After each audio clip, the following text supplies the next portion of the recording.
What's special about the ocean for all of us is it's a very wild, open space that you can go to sort of forget about all the problems that sometimes can really get us down. I really love just walking on the beach and seeing pretty rocks, looking in the tide pools to see what's living in there. This is where the mountain meets the sea, a rocky, rugged coastline, lots of wild, beautiful, seemingly clean beaches. But when we got around some of our urban communities, we started to see some problems that actually do exist here.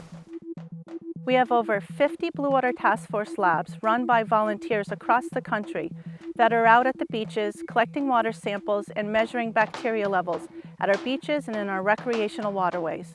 Government agency programs usually are only seasonal in the summer warm swim seasons, so we're out there year-round through fall and the winter months so that people have information on where it's safe to get into the water.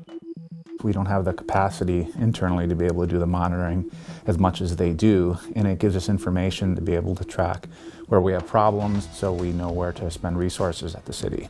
The Blue Water Task Force program has 480 water testing sites, 55 labs in North America, and 7,500 water tests are performed annually.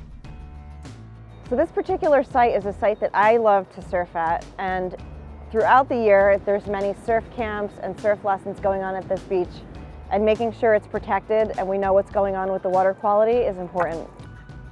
Wherever we are, we have to make sure we look at the water, we look at the earth, and we say, hey, how can I take care of this? The #1 source of pollution at the beach is stormwater and urban runoff. We like to say that everything runs downstream and ends up in the ocean, and oftentimes surfers are the canary in the coal mine for some of these water quality problems. When I first moved to Newport, Oregon about 18 years ago, I went surfing right near Nye Beach and I got sick. I had a bit of an ear infection and that turned into a little bit of a skin infection, and I started doing some research about where was there water quality testing, what was going on in the community, and found out about the Blue Water Task Force program with Surfrider Foundation. The work that Blue Water Task Force does is very important because it's the education of our community, but also the education of the volunteers. They get to understand how their community functions and what they can do to protect water quality. I have people ask me what the stick is for that I'm having to take the samples with, and I explain to them, and then they say, thank you very much, we appreciate that.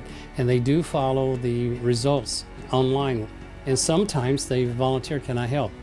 It feels really great that other people are willing to help.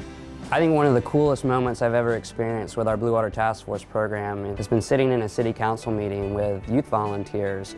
They had definitive evidence in the city council meeting. When they pulled a sample out of the storm drain, they pulled some toilet paper out, and they were able to hold that up in front of their city officials and say, we don't think this is the birds using the toilet paper. And that was really the first time that we saw the light bulb come on for our city officials and say, wow, we do have some issues here with our sewer lines, and it was really the kids. Today we were doing the samples, and so then tomorrow we can test them and look at them and see the bacteria and stuff. Working in the lab, they can sort of experience this magic and mystery behind processing the samples and putting them in the incubator and then waiting and wondering what the results are going to be like. And even the results are pretty cool for a lot of our samplers because they glow.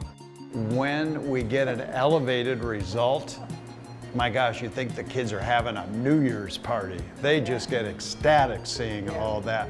A lot of them mention being inspired to start careers in science. I've been volunteering at the aquarium and the Blue Water Task Force since I was 12. Testing is actually going to be part of my application for Oregon Coast Community College for aquarium science. There's some simple ways you can stay safe at the beach. First, always know before you go. Check your local water quality report.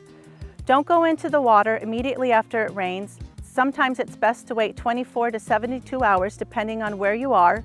Also swim and surf away from stormwater drains and river outlets. And finally, rinse off with fresh water. My favorite thing about the Blue Water Task Force program is engaging not only just youth but community members in solutions to issues. They don't just have to accept the world for the way that it is. They don't have to sit and complain and be upset or mad, but they can actually be proactive and get involved. They can engage in science, they can engage in advocacy. It can be a cornerstone to campaigns and really just bettering their community. Can we go surfing now? Turn that off, let's go surfing.